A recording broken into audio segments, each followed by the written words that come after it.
I sat in the car, staring at the clock on the dashboard. 6:02 a.m.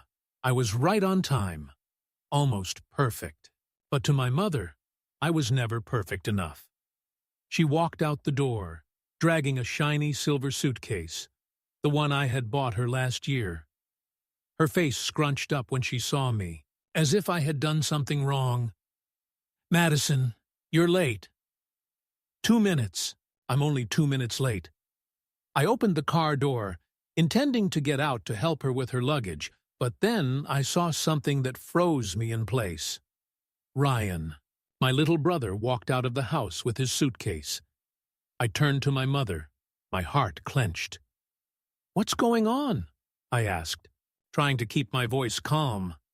My mom chuckled, like I had asked something silly. "Oh, Madison, we decided that Ryan would go in your place." I blinked rapidly, feeling like my brain needed a few more seconds to process this cruel joke. "Replace me?" Mom nodded, still smiling gently as if this was just a small change. "That's right. You're always busy, always working, and Ryan's just been going through a rough time.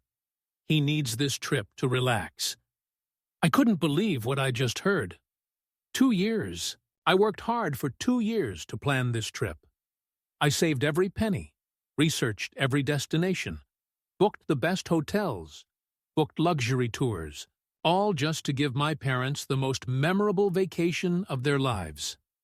And now? Mom decided to replace me with Ryan? I turned to my useless little brother, the one who had never held a job for more than 6 months, the one my mother had always protected. He shrugged at me, smirking. "Thank you, Madison. You're really generous." I feel like I'm going to explode. I looked at my dad, hoping he would say something, that he would side with me. But he just bowed his head and avoided my eyes, as if he was ashamed, but didn't have the courage to oppose my mom. All my life, I had lived with an overbearing mother and a weak father. But I thought at least this time they would see me. I gripped the strap of my mom's suitcase. I could have thrown the damn thing down the steps, screaming at them that I worked so hard to give them this dream, and they were throwing me out like trash. But instead, I took a deep breath. "Great," I said, my voice cold as ice. "Then we should go." My mother blinked in surprise at my calm reaction, but she didn't suspect a thing. Ryan smirked, thinking I had accepted the truth. They didn't know that I had a plan. When we got to the airport, I helped them unload their luggage from the car. My mother hugged me, her voice as sweet as honey. "Thanks for understanding us, honey. You are truly a wonderful son." Ryan grinned. "Don't worry, sis. I'll enjoy it for you." I gave him a half smile. "Enjoy yourself, little brother." I watched them disappear into the airport, then went back to the car and pulled out my phone. One-click hotel? Cancel. Tour? Refund premium class? Back to economy class. I sat in my car, staring at my phone screen as emails confirming cancellations started pouring in. The anger in me began to subside, replaced by an indescribable sense of relief. I don't need to scream. I don't need to cry. I just need to do one thing: take back what is mine. I sat in my car, watching my phone light up with emails confirming cancellations of hotels, tours, and premium airfares. A cold satisfaction washed over me. They wanted this trip? Fine, but they weren't going to get it the way they imagined. I drove home, feeling better than ever. I was tired of being the one left behind and having to fix things. Now they would have to fend for themselves. I had just walked into the house when the phone started ringing continuously. I knew it would come soon, but I didn't think it would come so soon. The screen flashes with calls from Mom, Ryan, and even Dad, who rarely calls me on his own. I let them ring, pouring myself a glass of wine and leaning back in my chair, enjoying the quiet I rarely get. After seeing the phone vibrate continuously, I opened it and started reading the message. Mom, Madison, the hotel says there's no reservation under Mom's name. What's going on? Ryan, what the hell did you do? Dad, Madison, you need to call back right away. Things are messed up. I took a sip of my wine, smiling when I saw the text from Ryan. Ryan, you think this is fun? Mom is freaking out. The hotel kicked us out because we didn't have a reservation. Oh, great. I casually ignored the first few messages, but when I saw the latest message from my mom, I decided to respond. Mom, you have to fix this right away. You're embarrassing us. I typed a short but weighty message. Me, it's not my fault. If you want to give Ryan to me, then pay for him yourself. A minute later, my phone rang again. This time, it was from my mom. I picked up the phone. Madison, what did you just do? Her voice was full of anger.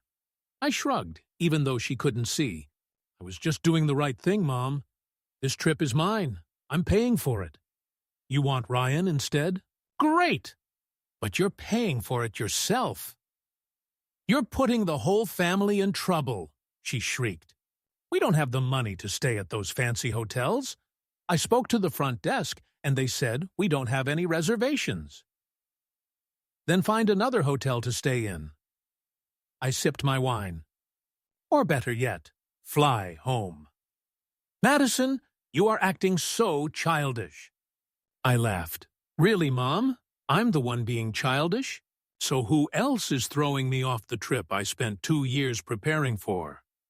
Who else is saying I can go next time, when this is what I planned for my own family? She was silent for a few seconds. Perhaps, for the first time in her life, she truly understood how angry I was. We are family, Madison. You can't do that to your family. I smirked. You did it first, Mom. I'm just returning the gift you gave me. I hung up before she could say anything more. They tried calling me for hours after that. Even Dad tried calling, but I didn't answer. I imagine them panicking at the airport, trying to find cheap accommodation or some solution. They can blame me all they want, but they forget that they are the ones who created this situation. That night, as I was getting ready for bed, my phone lit up again with a text from Ryan. Ryan, you are really a monster. Mom is crying because of you. I curled my lips and texted back. Me. So you guess Mom cried for you when she decided to leave you at home to take me instead? No reply message. 2 days later, they flew home earlier than planned. I'm not surprised. No hotel, no tour, no plans of any kind. They couldn't enjoy the trip that I had worked so hard to prepare. That afternoon, I drove to my parents' house, just to see how miserable they looked. And they are really pathetic. Mom looked haggard, her face etched with disappointment and anger. Dad stood silently to the side, as usual, not daring to defend anyone, just silently taking the hit. And Ryan looked like a child who had just lost his favorite toy. When she saw me step out of the car, my mother rushed forward, her voice shaking with anger. Madison, do you know what we have been through? I crossed my arms, smiling slightly.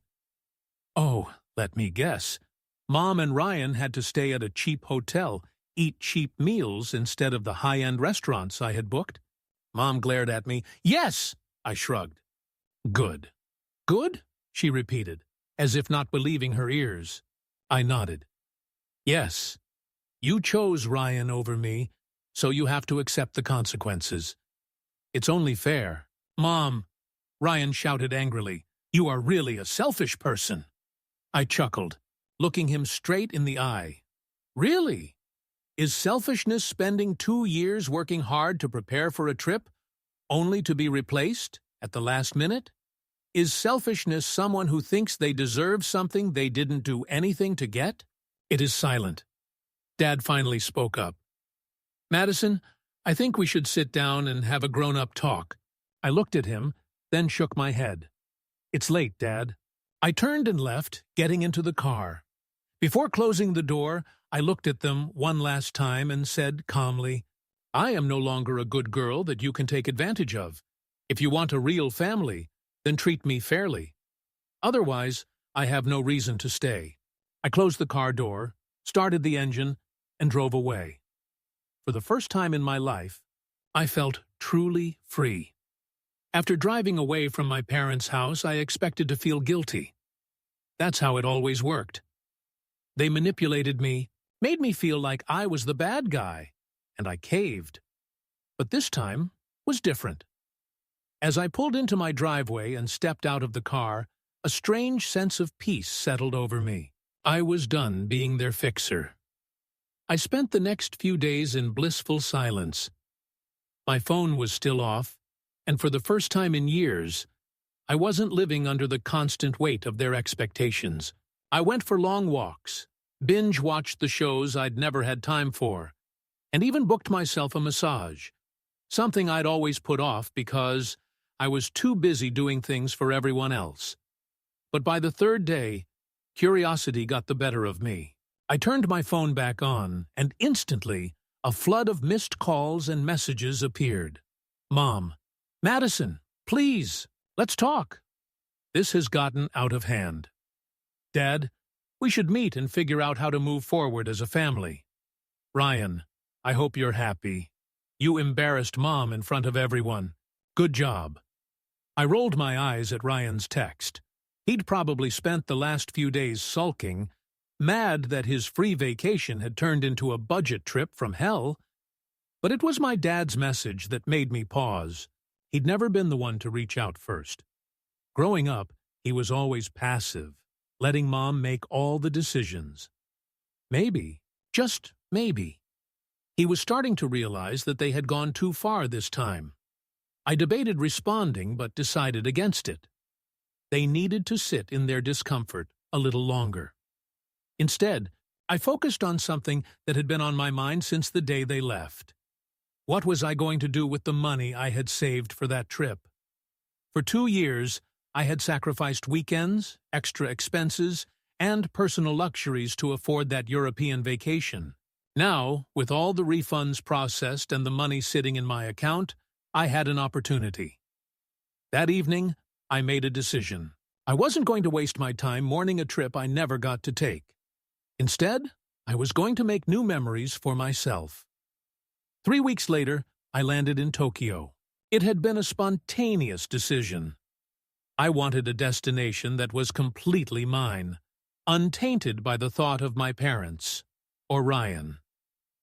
I booked a solo trip, first-class flights, a 5-star ryokan, and a detailed itinerary filled with everything I wanted to do. Walking through the bustling streets of Shibuya, I felt a rush of exhilaration. This was my adventure, my moment to do something purely for myself. On my second day, I took a cooking class with a group of travelers. We learned how to make traditional ramen from scratch, and by the end of it, I had not only a delicious meal but also new friends. That's when I met Olivia. She was an American, like me, also traveling alone after a falling out with her family. Over dinner, she told me how she'd spent years bending over backward for her sister, only to be discarded when she wasn't needed anymore. So I booked a one-way ticket, she said, sipping her sake. Figured I'd start doing things for myself instead of waiting for them to care. I nodded, understanding her on a level I hadn't expected. Funny, I just did the same thing. She grinned. Then let's make this trip unforgettable. For the first time in a long time, I felt like I belonged. Meanwhile, back home, my absence was being felt. I hadn't spoken to my parents since I left, and apparently that was driving my mom crazy. Grace, my best friend, kept me updated through texts. Grace, your mom is telling everyone you abandoned the family. Grace, Ryan is playing the victim card, saying you ruined his chance to experience the world. Grace, your dad surprisingly, isn't saying much. Wonder what's up with that. I rolled my eyes at the first two messages, but paused at the last one. My dad had always been the quiet one, the one who let Mom control everything. Was he finally seeing how unfair they had been to me? Or was he just waiting for things to blow over? Either way, I wasn't going to be the one to reach out first. As the weeks passed, I continued to thrive. I extended my trip, visiting Kyoto, then hopping over to Seoul, South Korea. I started documenting my travels on social media, not for attention, but because it felt good to celebrate myself. Then one day, while sitting in a cafe in Busan, I received a message I wasn't expecting. "Dad, I miss you, Madison. Can we talk?" It was the first time he'd ever said he missed me. I stared at the message for a long time before responding. "Me. What do you want to talk about?" "Dad. Everything." 2 weeks later, I was back home. I agreed to meet Dad at a small diner in town. Neutral ground. When I walked in, he looked older than I remembered. Maybe it was the guilt. Maybe he was just finally seeing me for who I was. He sighed as I sat down. "Your mother is furious that you haven't spoken to her." I raised an eyebrow. "That's what you wanted to talk about." "No," he admitted. I wanted to say, "You were right." Those words hit me harder than I expected. "I should have stood up for you," he continued, his voice quiet. "I let your mom run everything. I let her make decisions that hurt you, and I'm sorry, Madison." I didn't say anything at first. I just let the words settle between us. "I know an apology doesn't fix things," he said, "but I don't want to lose you." I took a deep breath. "Then things have to change." "They will," he promised. "I'll make sure of it." I wasn't sure if I believed him yet. But for the first time, I saw something in my father I hadn't seen before. Regret. As for my mom and Ryan, they continued to play the victims, telling everyone I had abandoned the family. I didn't care. I was finally free. I no longer lived for their approval, no longer bent over backward to be included. I had my own life now, one filled with adventure, self-respect, and real friendships. And that was the best revenge of all. Have you ever been the fixer in your family, only to be pushed aside when it mattered? Tell me in the comments. I'd love to hear your story. Have you ever been the one who always gave, always sacrificed, only to be overlooked when it truly mattered? Have you ever put your heart and soul into something only to be replaced without a second thought? If this story resonated with you, let me know in the comments. Have you ever stood up for yourself like Madison did? Or are you still searching for the courage to break free from unfair family dynamics? Let's talk about it, because your experiences matter. Drop a comment below and share your thoughts. Have you ever been the fixer in your family? How did you handle it? Don't forget to like this video if you enjoyed the story. It helps more people find these real, relatable experiences. Subscribe to the channel for more stories like this, where we tackle the messy, emotional, and sometimes empowering reality of family relationships. Let's keep this conversation going. You deserve to be seen, heard, and valued. Blast off.